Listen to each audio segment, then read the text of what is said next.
He's an old head. Youngins are really starting to get on my damn nerves. He's a purveyor of nonsense. He's a Georgia high school coaching job influencer. His favorite Bible verse is, Jesus wept. He's the man of constant sorrow, Chris Lamb. Yeah.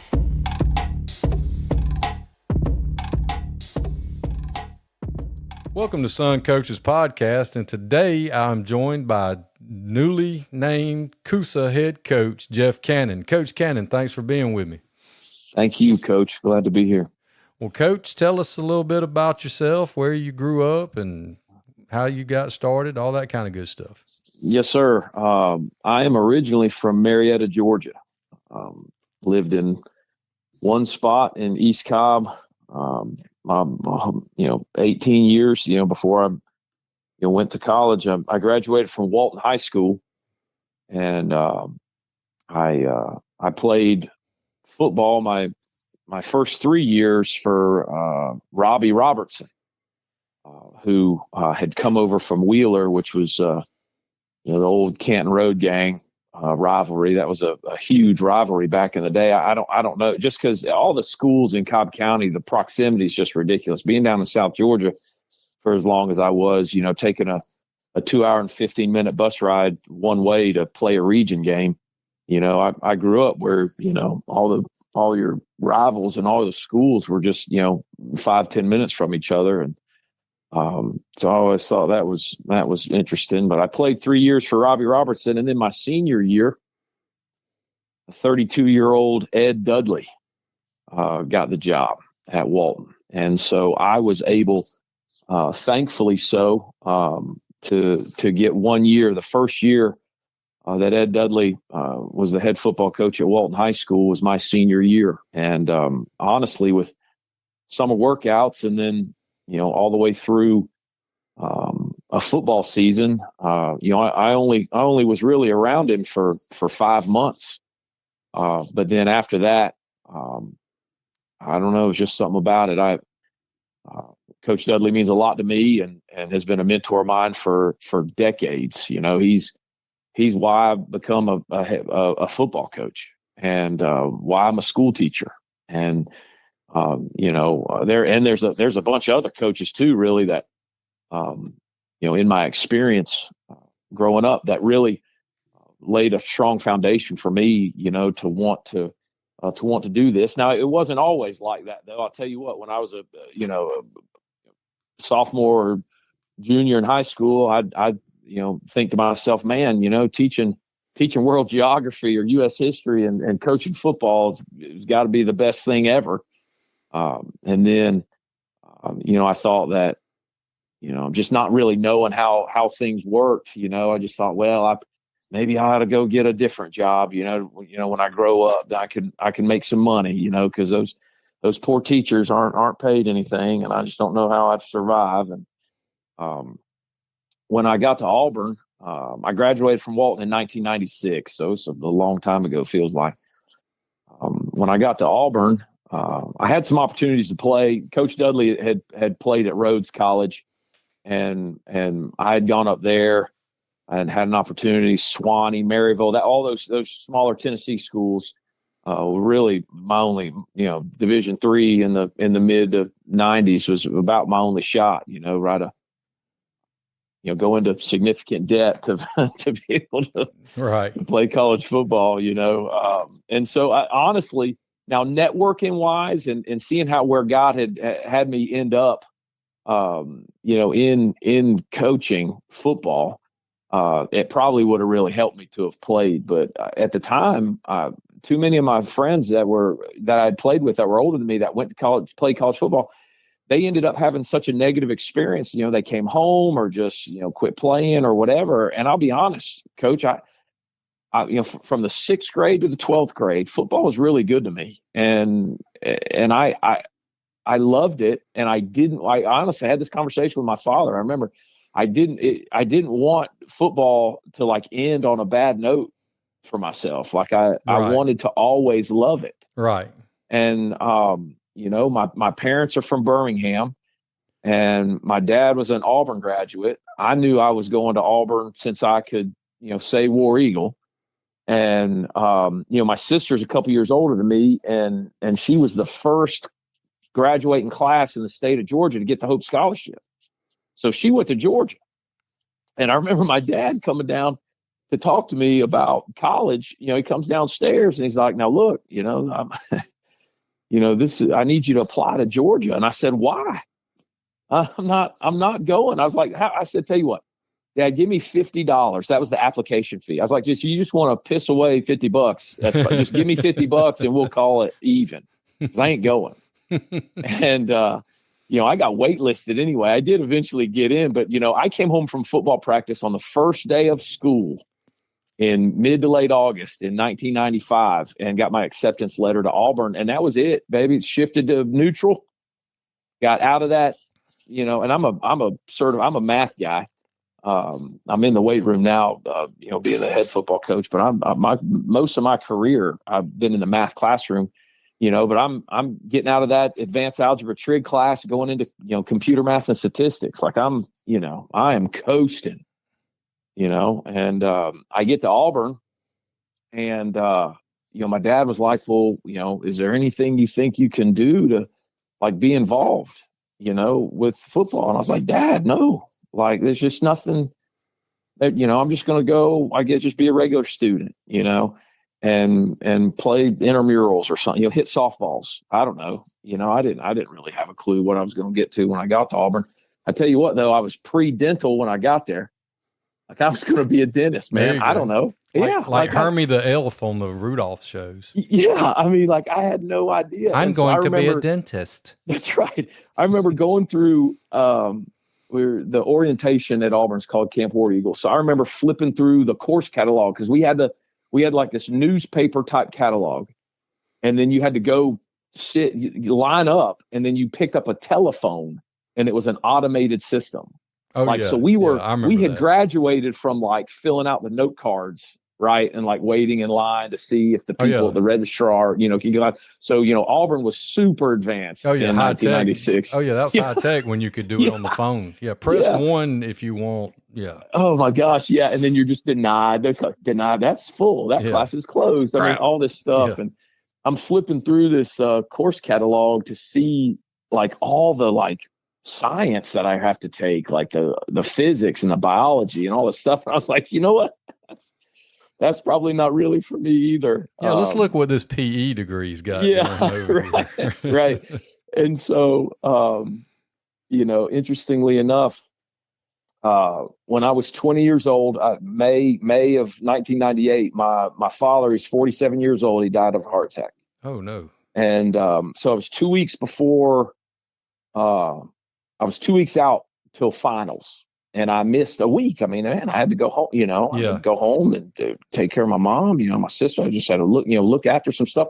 So I missed a whole week of class, and I get back to Auburn, and I'm sitting in one of my, I was taking a business calculus class. So it was calculus. It was a math class, but it was called business calculus. It was math 169. I remember the class and everything.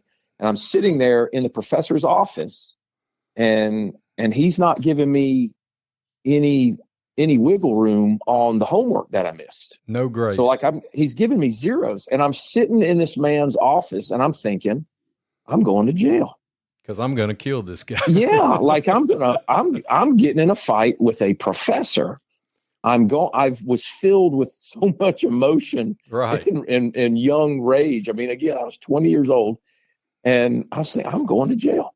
And for some reason, I don't. What I did do, though, Coach, is because I was so proud and immature and ridiculous, is I didn't go to the final, and I failed the class. And I'll be honest with you, Coach, I got 4 kids. None of them know that I have gotten anything under an A in my life. It just hadn't come time to tell them the story yet, I guess. Maybe they'll tune in. But and this was also the time before Auburn had a grade replacement policy. I'll have I took that class again from a different professor in the fall and made an A. Right. And, but the A and the F just averaged out to a C or whatever. Right. Yeah. It's all grade replacement now. Yeah, we didn't have that back then. I remember my Right. grandmother got diagnosed with cancer, and I went through the same thing, and I had to take a WF, withdrawal failing. And I'm looking at the professor going, you seriously can't be serious. Yeah. I mean, I missed 2 weeks. I mean, this is a family situation, dude. Yeah. And I they're had looking at me friends- going, tough. And I'm going, tough, Right. dude, I Yeah. will choke you. You know? Yeah. I had friends like go to this professor. Like I get back, to where I was living, and I was like, whoo, guys, like I really almost murdered somebody, and I tell them, and so the next day, a couple of them go to the dean of the College of Business at Auburn, and they're like, everyone but the professor was super sympathetic, but they said their hands were tied. They said there is nothing in the handbook that addresses this. And my whole point was, be a human.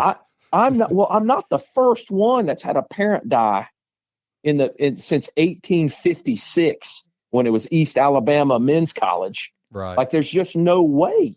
How has this not been thought of?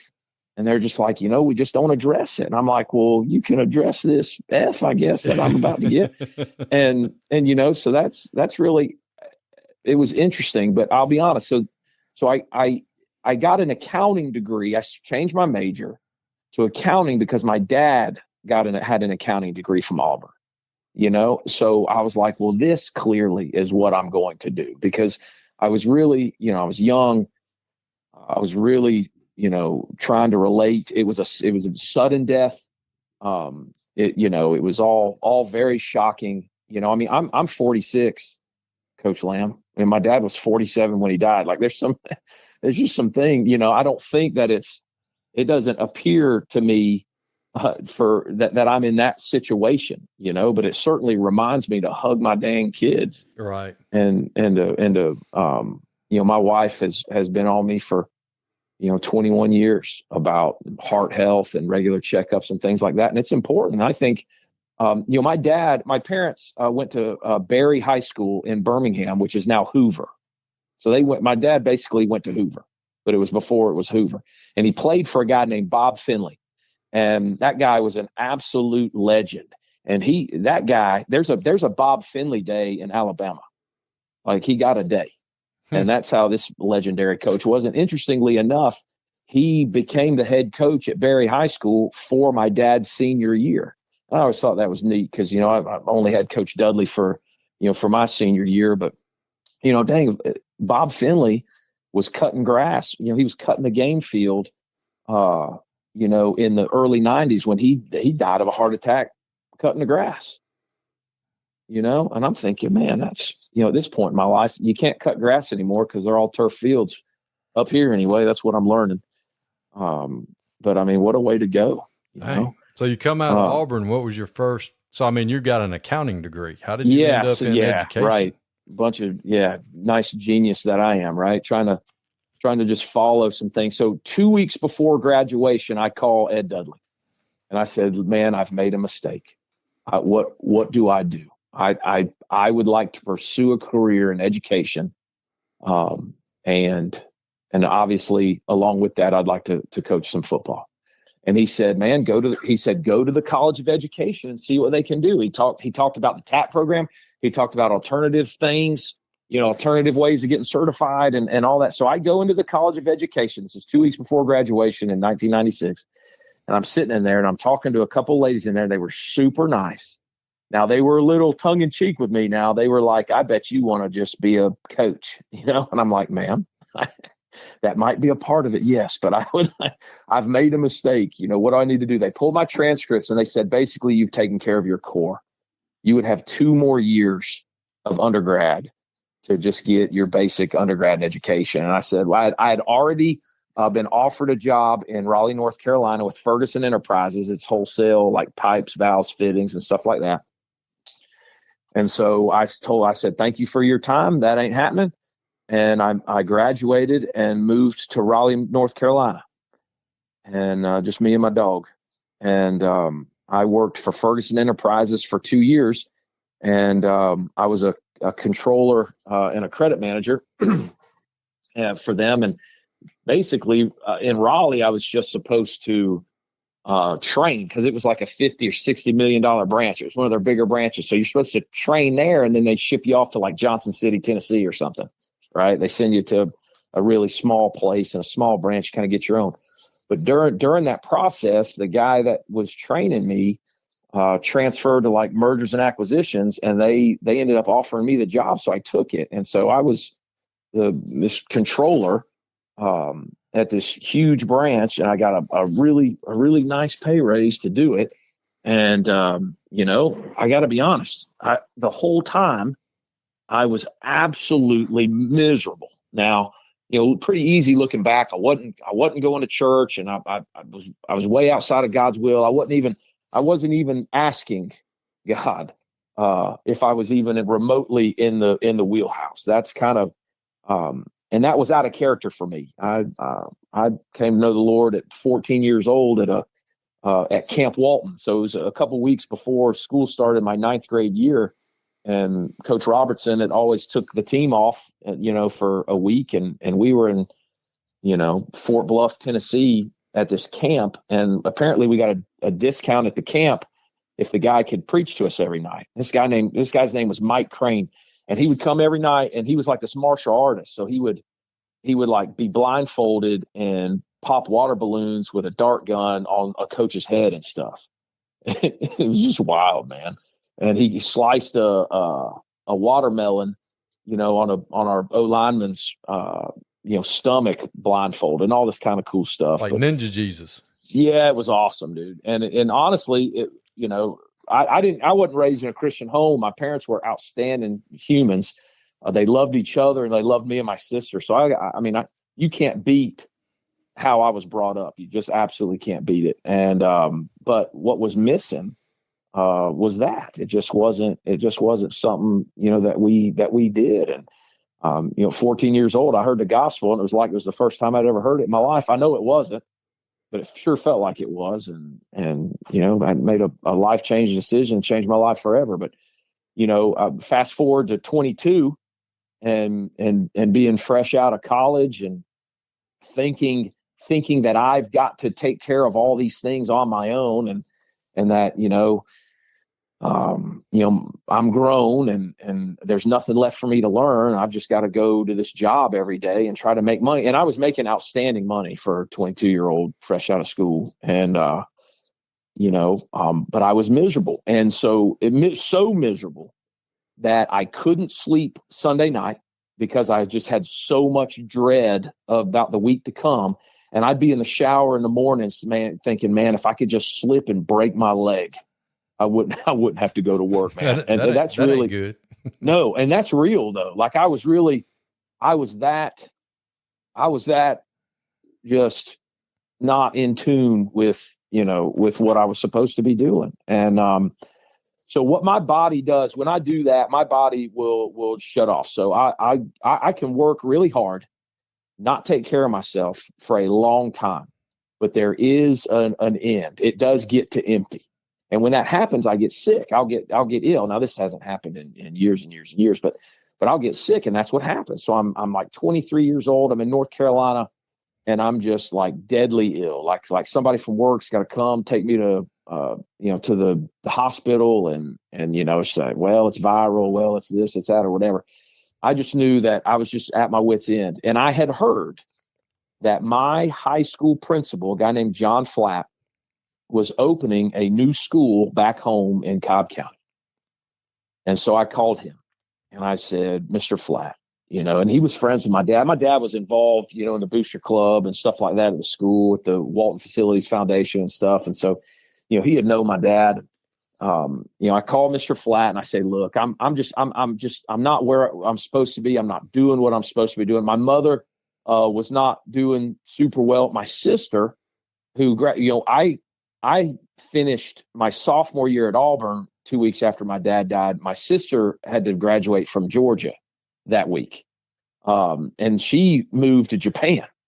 She went to teach English in Japan for 2 years. So she was gone. And my mom was basically living by herself back home. And I just there was a lot of that I wasn't comfortable with. It's like I'm supposed to take care of things. I'm supposed to handle things. And so, I just felt like if I moved back to Marietta, that would be what would be best for my family. So I talked to Mr. Flapp, and, he wanted to meet and check it out. So I take a couple of days off. I go home, to Georgia, and I'm eating wings at the $3 cafe, in Buckhead with my old high school principal. And we talk, a little bit, and he kind of feels me out. He's like, okay, we talk about the TAP program. We talk about, getting alternatively certified. And then we get in the car and we drive to the Board of Education, Cobb County's Board of Education. And we meet with a lady in HR there. She pulls my transcripts. I'd already had them forwarded. She pulls my transcripts and just looks, and she says, okay, you've taken enough calculus. Remember now, I had a big fat F on there from business calculus. She said, you've taken enough calculus to teach math. You want to teach math? I said, sure. We all shook hands, and that was it. So I finish out. That was probably in like April of 2002. And I finish out working for a couple weeks, moved back home, and they threw me a bone. They let me teach an accounting class as an elective that first year too, which was pretty neat. But it's June. None of the facilities are done. So, this is Kell High School, by the way. Sorry, I guess I should have clarified. The new school was Kell.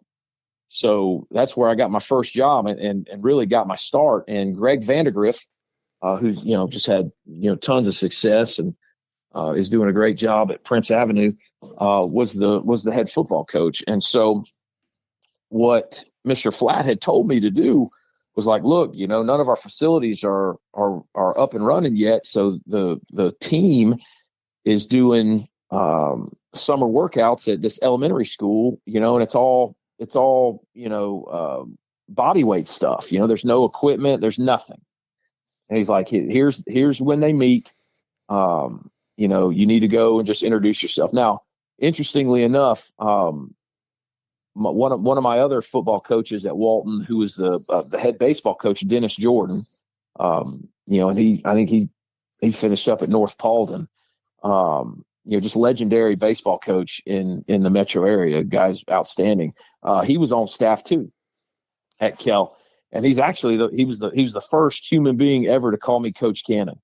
Was Dennis Jordan, and I'll remember that forever. But so I just show up, and I'll be danged if that night before is when Brock Vandegrift was born. And so Greg shows up, and he hadn't slept. His first child had just been born, and he's got this 23-year-old young guy showing up, just saying, "Hey, I'd love to help him coach football." So he shakes my hand and he said, like, he didn't even know I was coming. I mean, obviously, you're not going to call the guy, like his first baby is being born. Yeah. So he didn't know I was going to be there. And I just show up, and praise God that I knew Dennis Jordan, though. That really, really helped me. I was like, oh my gosh, like I know somebody, like he was one of my coaches. So it's like, I didn't even know he was going to be there. And so I just don't go away. And so he comes up to me, Greg comes up to me at the end of the workout, and he says, look, this is how I handle first year coaches. He's like, I can't pay you. I was like, I understand. And, that's another thing these young bucks don't understand. Back then you worked for free. And if you were lucky enough or worked hard enough, you earned some pay, you earned a partial supplement, or, maybe a booster club took pity on you or something, but I worked for free. Like being a GA. Yeah. And that's exactly what he said. He goes, I treat new coaches like grad assistants. You're not coaching a position. You're not doing this. You're not doing that. And of course, at that time, the only thing I knew about coaching football was zero. I thought I knew some because I had played, but man, you don't know anything until you really get in the thick of it. But that staff that first year had Gary Varner on it, had Ray Manis. They've named Roswell's Field after him. I was a dang legend. Had Johnny Caldwell, which if you don't know him, that's a guy you would have just loved back in the day. I don't know what Johnny's doing now, but he was the head coach at Sprayberry and some other places before. Jason McDaniel, who I think after he left he went from Pope to Kell. And then after he left Kell, he was the head baseball coach at Cherokee for a long time. And let's see, gosh, who else was on that staff? Keith Ball was on that staff. He was a principal at Marietta, I think, in 2019 when they won it. One of our community coaches was George Jones, not the country music artist, but definitely the George Jones that won some national championships as an offensive lineman at Georgia Southern for Irk Russell. His son, Jarrett Jones, is a killer baseball player at LSU right now. A really good player. Golly, who else was on that staff?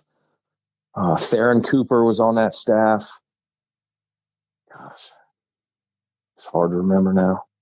Long time ago. 2002 was a long time ago. But I tell you what I did, though. It's a new school, so you don't, there's no gear. But the Marietta Daily Journal is showing up like every other day. So the newspaper is there taking pictures of the kids and the coaches just working, doing push-ups and burpees and, line touches and whatever. And I didn't even have a T-shirt. So what I did was I just started showing up in obnoxious off-color shirts. So at Kell, it's copper, which is really burnt orange, and white, and a little bit of black. So those were the colors. So I'd show up in a bright green shirt one day. I'd show up in a purple shirt the next day. And I just did that for about a week. And then the paper showed up, and Greg just, goes to his truck, and just throws me a T-shirt. So that's how I got my first T-shirt, and I don't know anything. I'm just, we're splitting them up into groups, and okay, Coach Cannon, you go over there and be this group to do the push-ups. Okay. Yes, sir. I mean, that's what we're doing. But I got to tell you, it was a crazy good learning experience where my first job, for coaching football was at a startup program. So I really learned the ins and outs, the importance of, handling equipment and what that looks like, and what building and starting a feeder program looks like, and how important it is to just have good people top to bottom and whatnot. And then, so we get through the summer and school starts. Well, Coach, I did no student teaching. I'd never taught a class in my life. So when the bell rings, when that Algebra 1 class comes in for the first time on the first day of school, was the first time I'd ever taught anything. Ooh, yeah. And I'm the whole time I'm like, they're going to know if I'm afraid. They're going to smell the fear. So I better get right. And so honestly, I just had to kind of psych myself up. It was Algebra 1, thankfully. I'm a numbers guy. Thoroughly enjoy the math classroom. I did for 17 years. But I was teaching Algebra 1 and Algebra 1 Part 1, right? Like, so your block Algebra 1, and then like the year-long class for some of those kids. And, so I'm just enjoying doing that. And well, they're not going to out-math you, right? That's the way it was put to me, was they probably won't be able to challenge you on much. Right? Was kind of, my department head was a lot of Walton teachers came to Kell as well. So department head was the mom of a girl I graduated with and had grown up with. And, she was, my wife's homeroom teacher, back in the day. So like Regina McKinney and her son, Craig, I was a senior when I was a freshman. We played together. And he ended up joining that staff at Kell a year or two later. And he's been the athletic director at Marietta for a long time now. He's been at Sequoia, and he's an athletic director at Marietta. So it's just a pretty tight, pretty small world. A couple neat things about Kell. You had Seth Rogers on not too long ago talking about Temple. Well, in our second year, our first year, we just played a freshman and JV schedule. So no varsity games. So we had 9th graders and 10th graders had to come if you were zoned.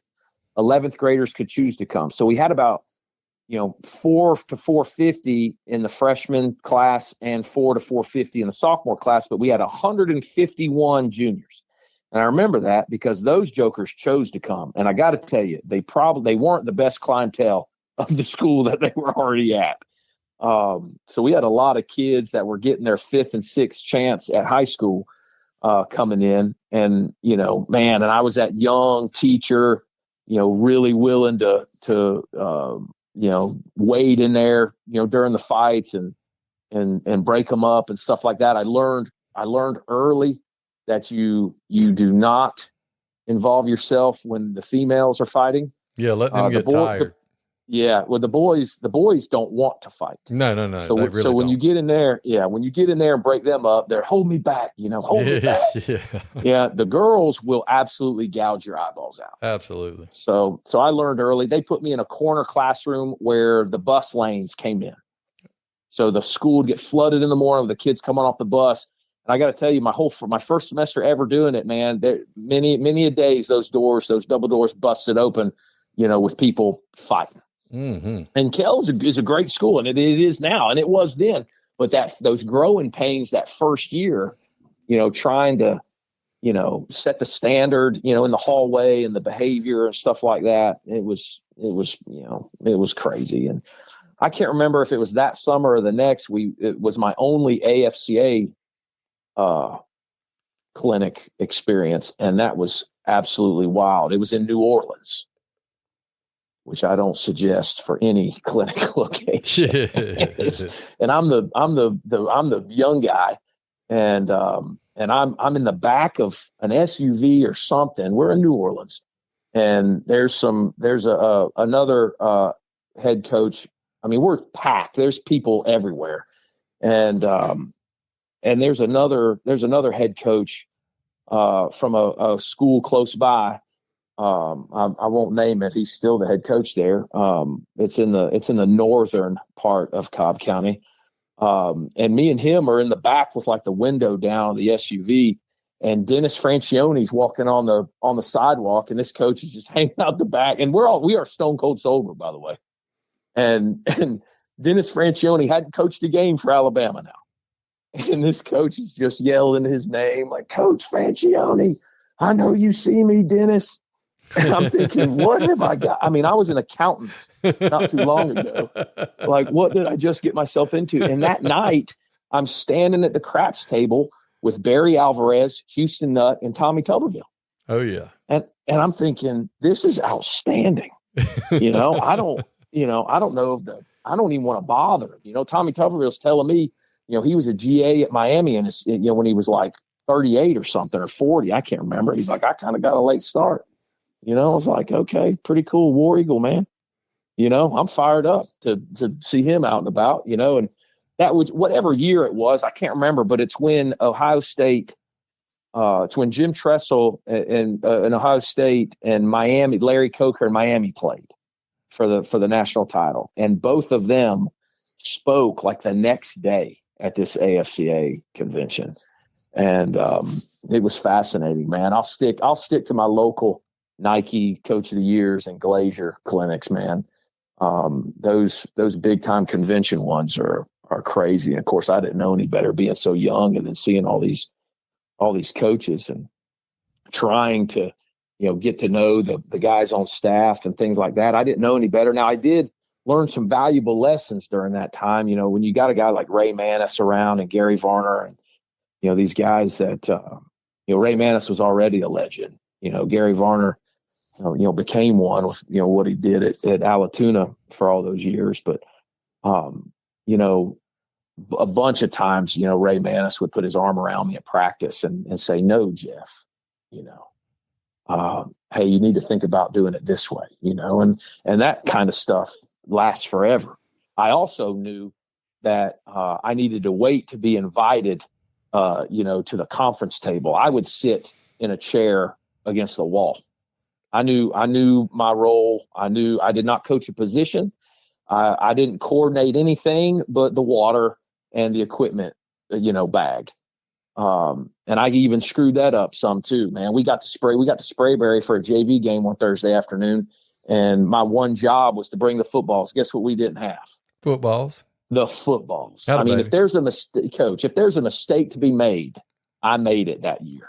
And it was so good for me, kick and tease footballs and physicals. That's when you had to bring the physical copy of the physicals, man. I had that binder, man. I'm pretty sure we went to Harrison one time and I forgot that, but I was in my car. So I drove back and got it. But, I'm telling you, but it makes you organized. Like, so you better believe I had a checklist after that.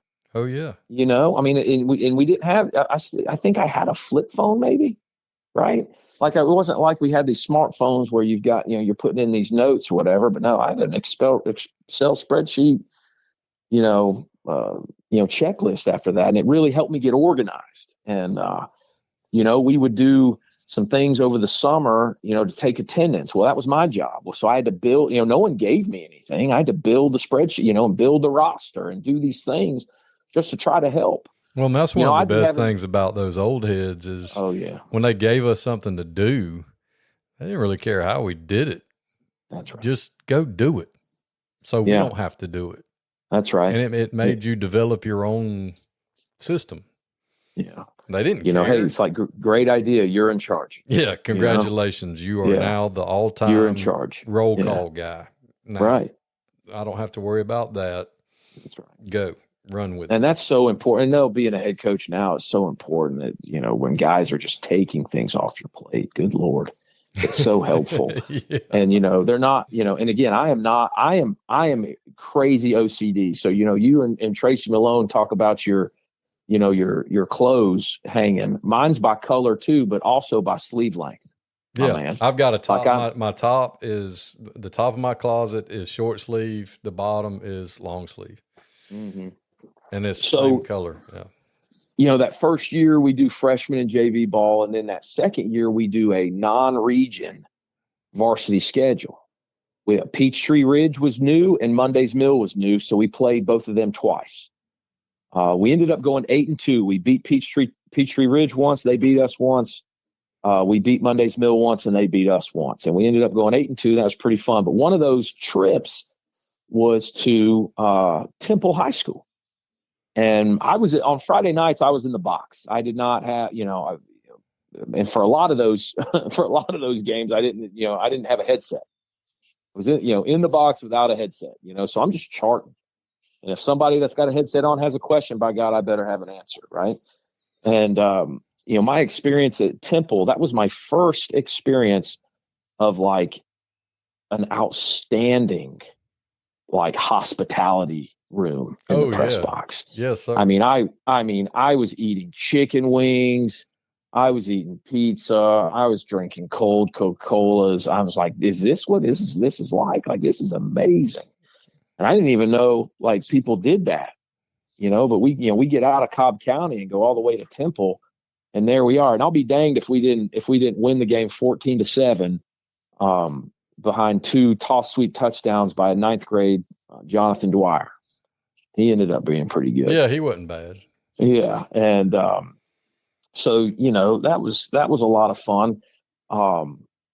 Fast forward to year 3. Oh wait, let me back up. I remember that first fall pre-planning. I've yet to teach a class, and Dennis Jordan was the AD. He comes into the coaches meeting and says, "Raise your hand if you're only coaching one sport." I raise my hand. Leave your hand up if you do not coach a spring sport. So I left my hand up and he looked and he said, "Geoff, congratulations, you're coaching lacrosse." Like, what? Like, they didn't even have that when I was in school. Like, I didn't even watch it on TV.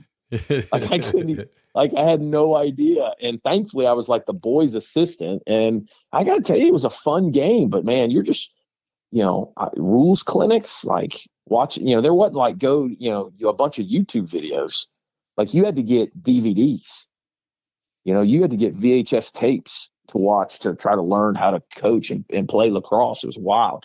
And the first 2 years I was a boys' assistant. And then my third year at Kell, I was the girls' head coach, which was technically my first head coaching job.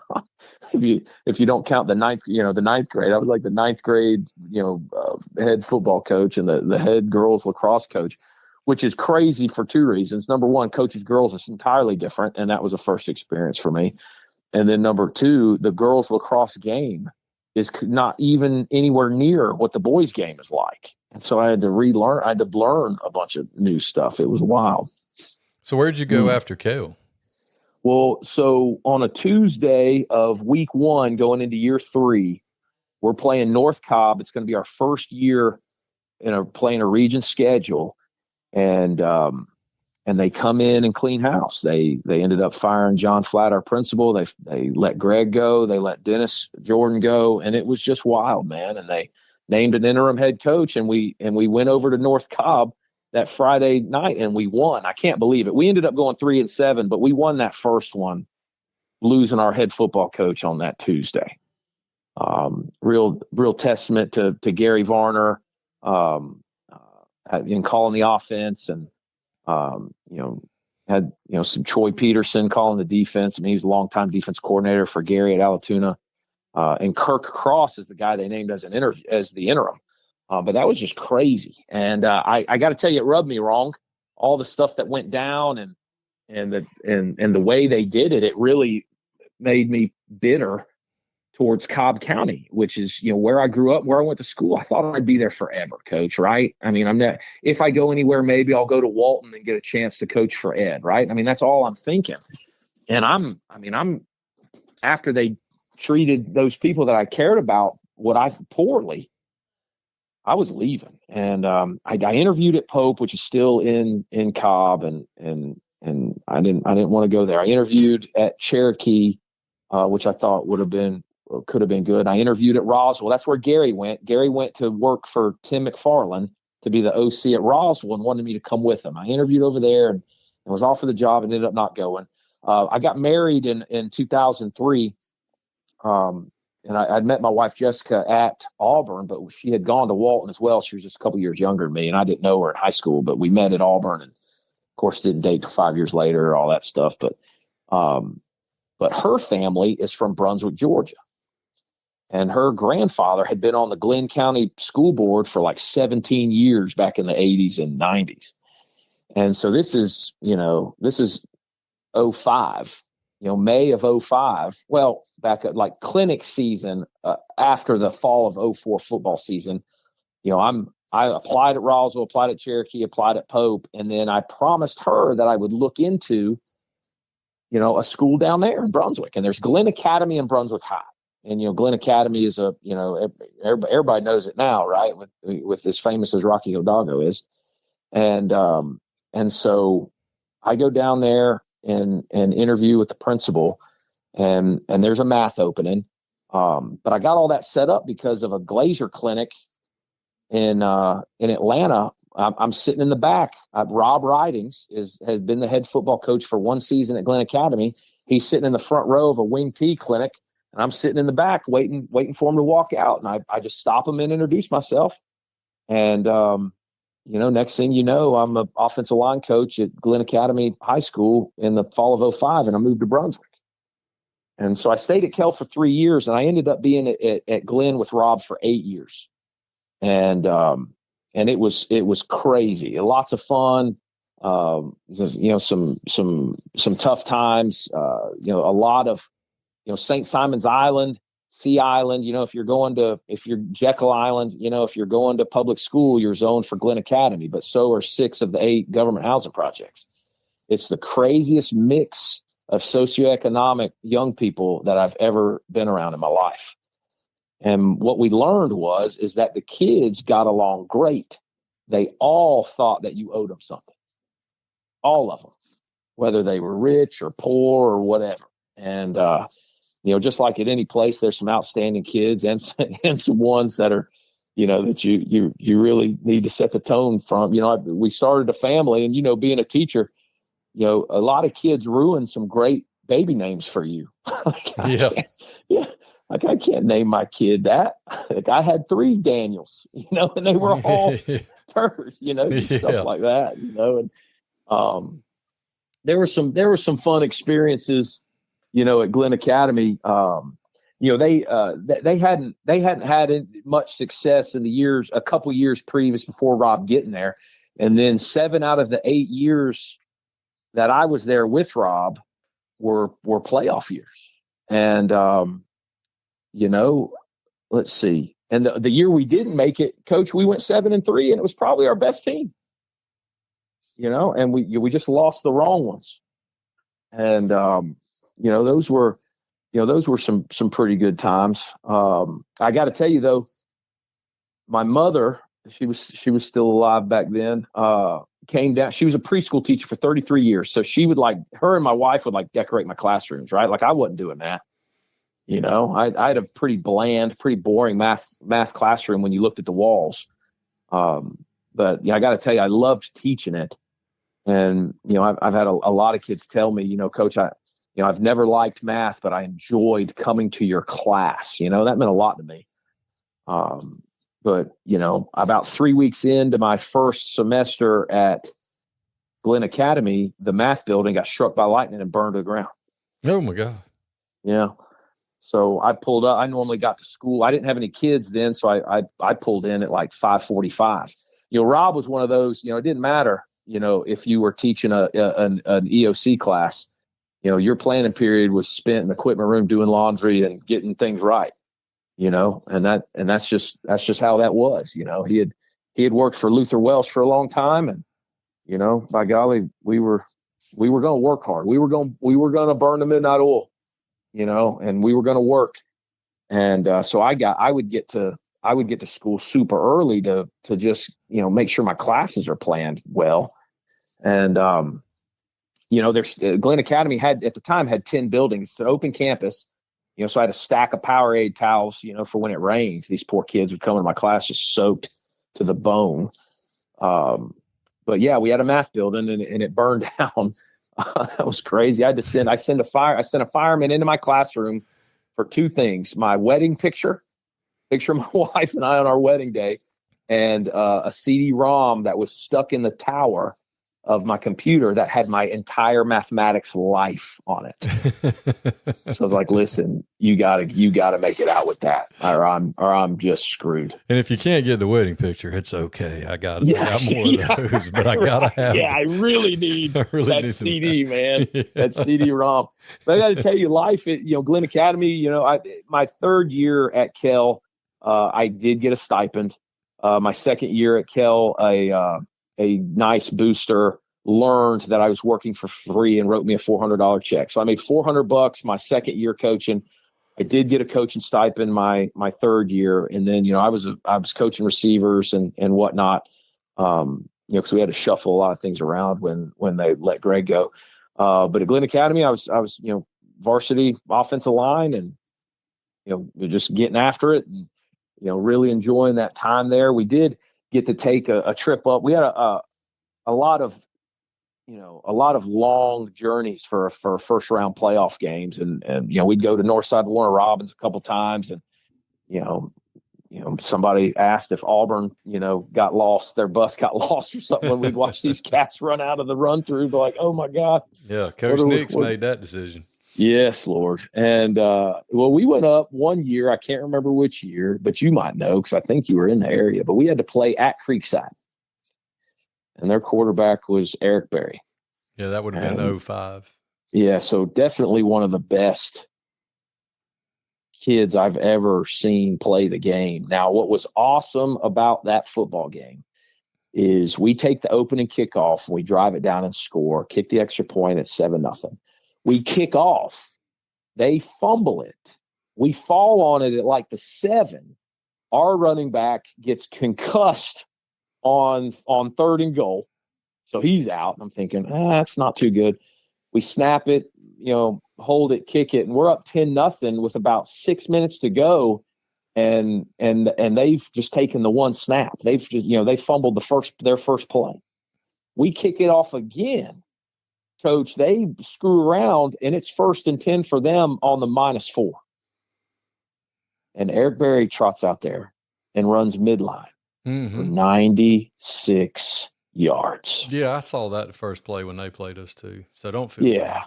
10-7. Yeah, 10-7. We lose 33-10. Yeah, he was good. And not only was he good, he was very polite after the game. He'd have his helmet under his arm. He would shake your hand, look you in the eye, and yes, sir, no, sir, thank you, sir. He was as exceptional. If, I enjoyed beating the crap out of you, sir. I mean, he didn't say that, but I mean, he might as well have, because he was and Whitley was the head coach. I mean, they were and he wasn't the only one. I mean, they were good.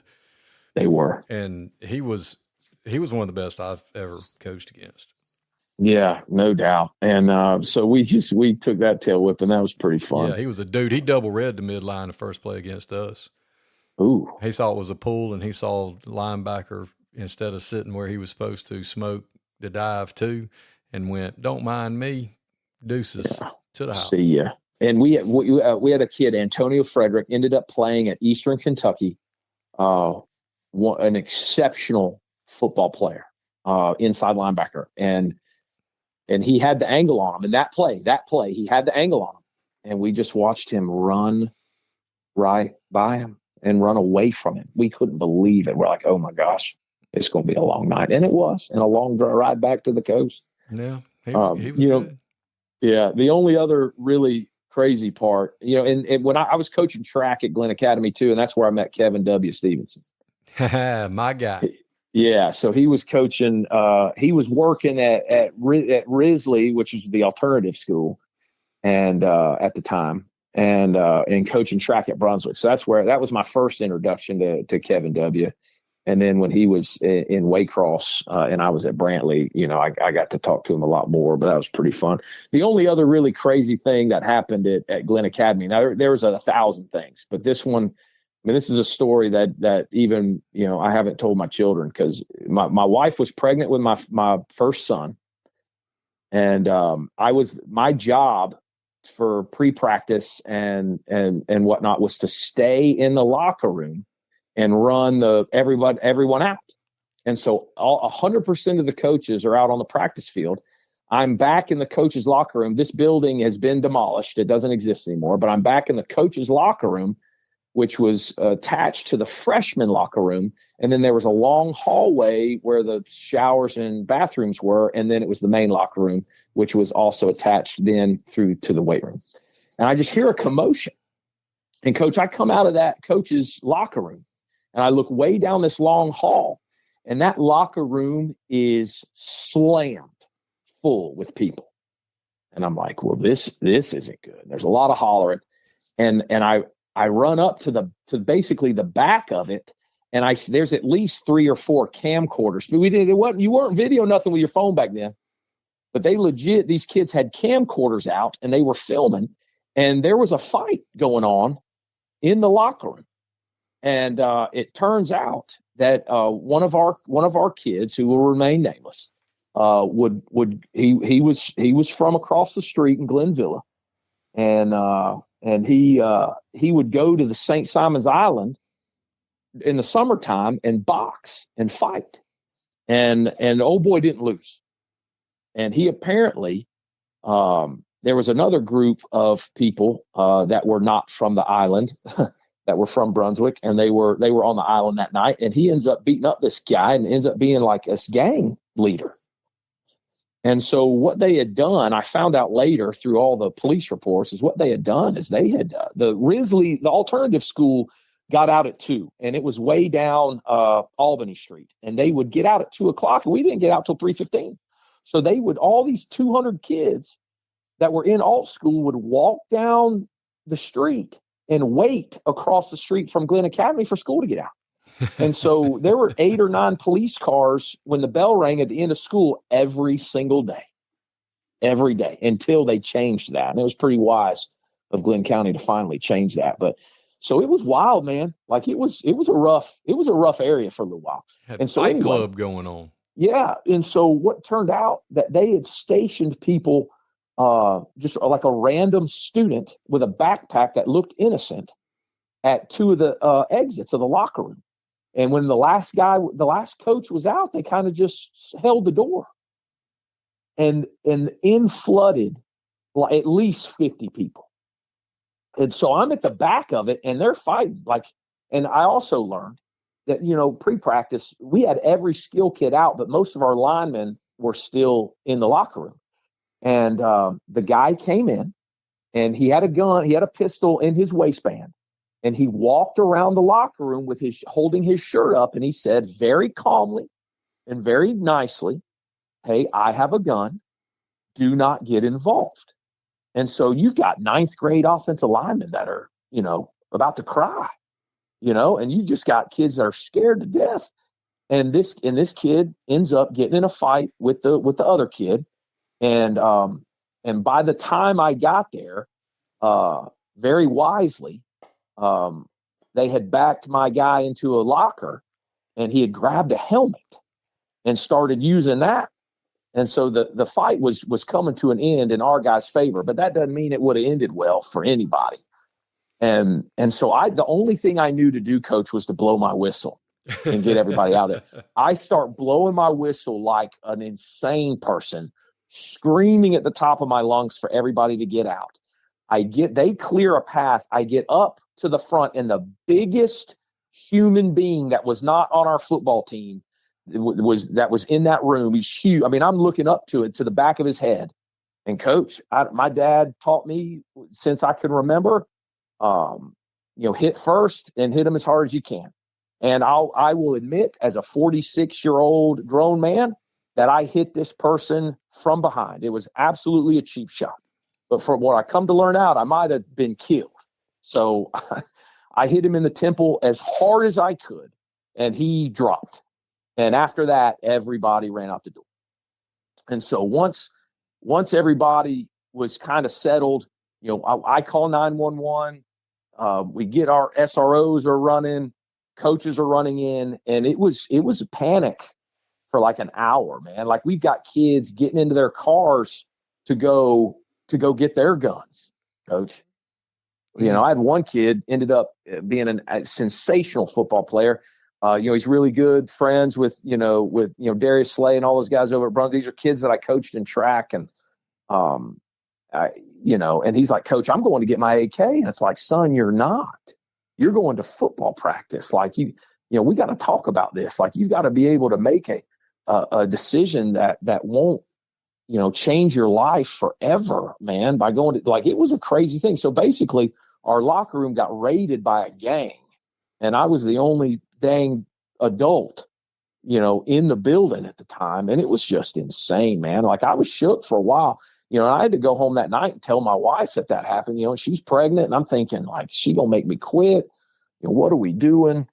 It was wild, man. But that was so. On that note, really where'd you go after there? Yeah, well, I went to Frederica Academy, Coach. I went to St. Simon's Island, to the small private school. Yeah, that was a bit of a change. Yeah.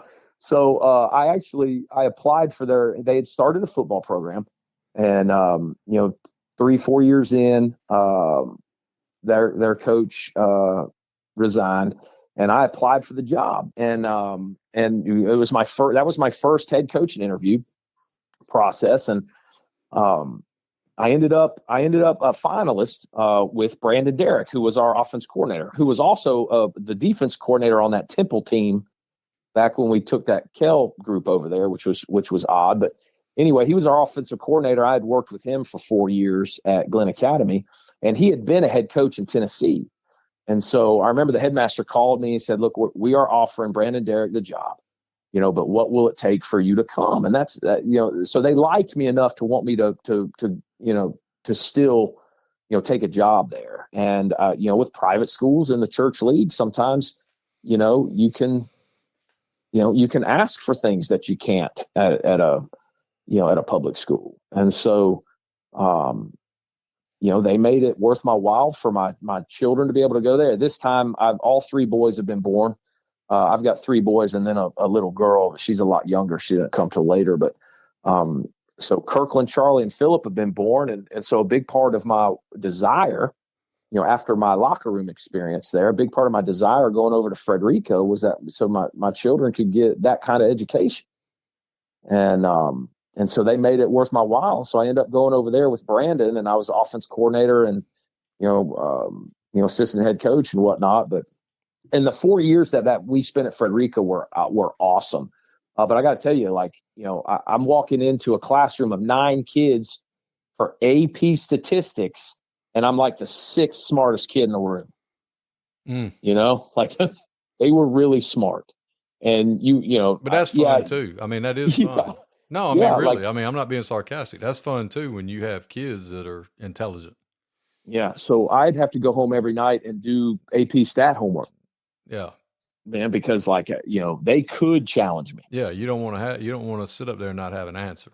Yeah, and that was great. I'm teaching Algebra 1, Honors Algebra 2, some AP statistics, just really, getting it. Coaching some great kids. I will tell you, our first spring we had 12 kids, and I was trying to hang myself in the soccer nets. And at Frederica, you got to do everything. If you're an athlete, you have to run track, play baseball, play soccer, play basketball. You have to do everything because there's so few kids. And so we had 12 come out for that first day of spring, and I'm thinking to myself, what have I done? But it was really a great opportunity to cut my teeth as a play caller and really learn, to have answers. Working for Brandon Derrick was outstanding. We're going to use our time wisely. We're going to be efficient, but we're going to work hard. I mean, he's still painting the field over there. Like I was able to at least do the laundry and run the equipment room, but you got to do everything there. For a lot of times, those sweet, wonderful people over there just didn't really understand football, though. It's 1,000 degrees and really humid, on Friday nights for half the season until the time changes. And so we asked for a sideline fan, like a big misting fan. And so they're like, you know what, Coach, great idea. The next day, 2 days later, this guy comes and rolls 2 fans off the back of the truck. And we said, the sweet booster lady was right there. And we said, ma'am, we only needed 1. And she said, well, that's for the other team. we said, but ma'am, we want them to have heat exhaustion.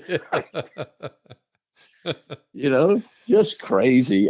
Coached some great kids over there. And in fact, this coming Saturday, I'll be on the island at a draft party, for a kid that we coach there that's hoping to go high in the NFL draft, man. Just exciting stuff, and some great players. And I'm pretty fortunate that when Jalen Simpson was there, he ended up going to Auburn. He could have gone anywhere, but he went to Auburn. So not only did I get to coach him a little bit in high school, but I got to go to my alma mater and watch him play really good college football. And, so we got high hopes for him. And, I had thought at that time I enjoyed so much working for Brandon that I was just a career number 2. That was my only head coaching interview, my only desire to be or whatever. And I was like, man, you know what? I'm just going to be a great lieutenant.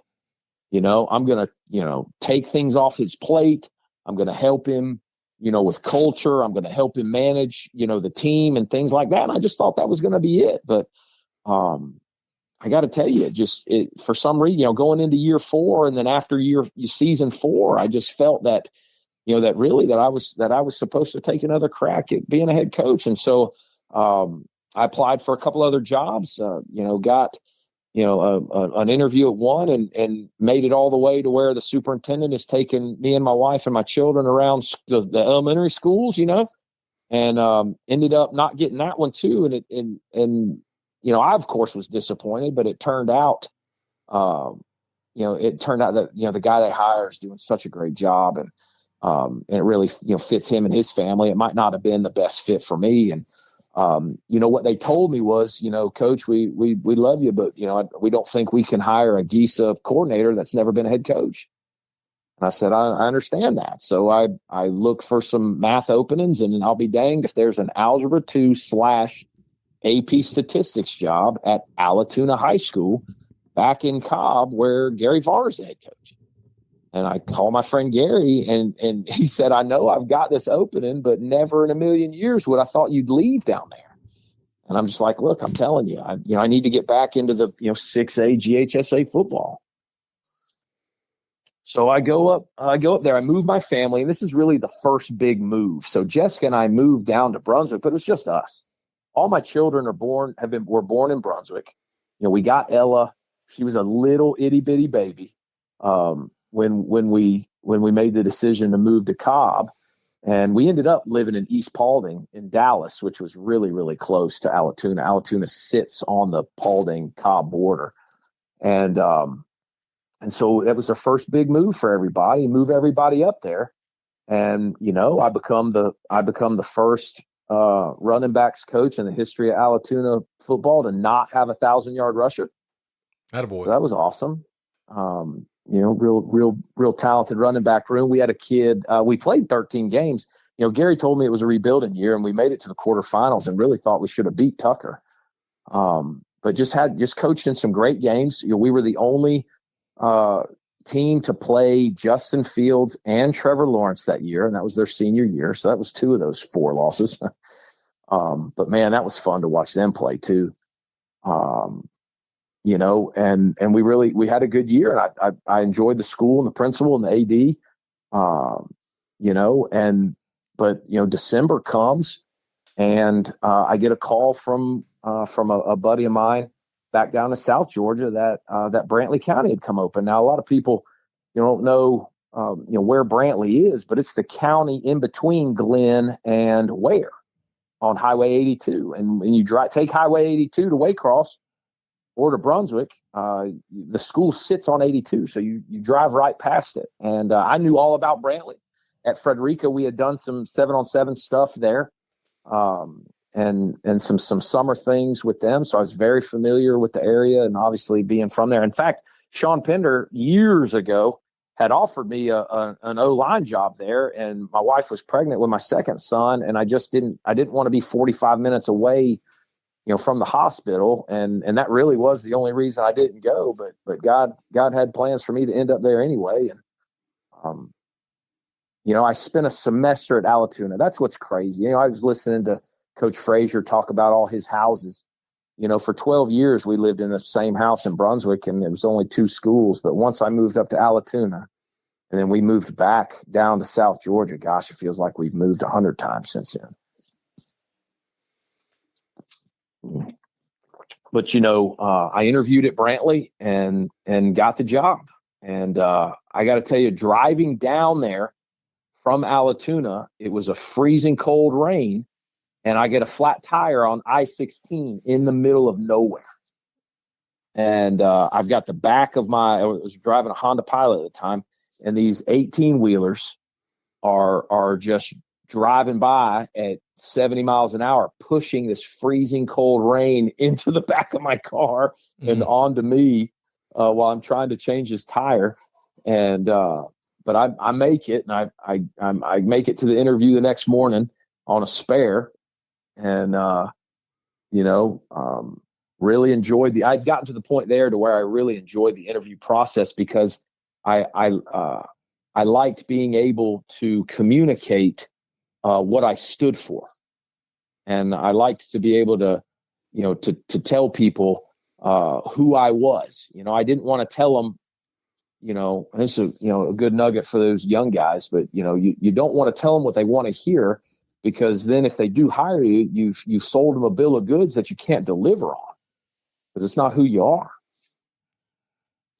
and I was able to get the Brantley job as my first head job. And me and my oldest son, who was in the 6th grade at the time, moved back down to Brunswick, and we just kind of commute for a little while.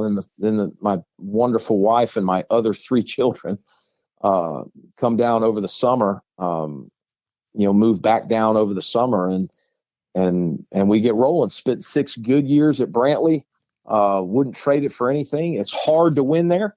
And they had been to the playoffs twice in their 51 year existence, and we were fortunate enough to make it 3 times in the 6 years that I was there. And you had Coach Feaster on, and with the job that he's doing and did at Long. He was nice enough to leave out the fact that the team they had to go on the road to beat to make the playoffs for the first time was Brantley. We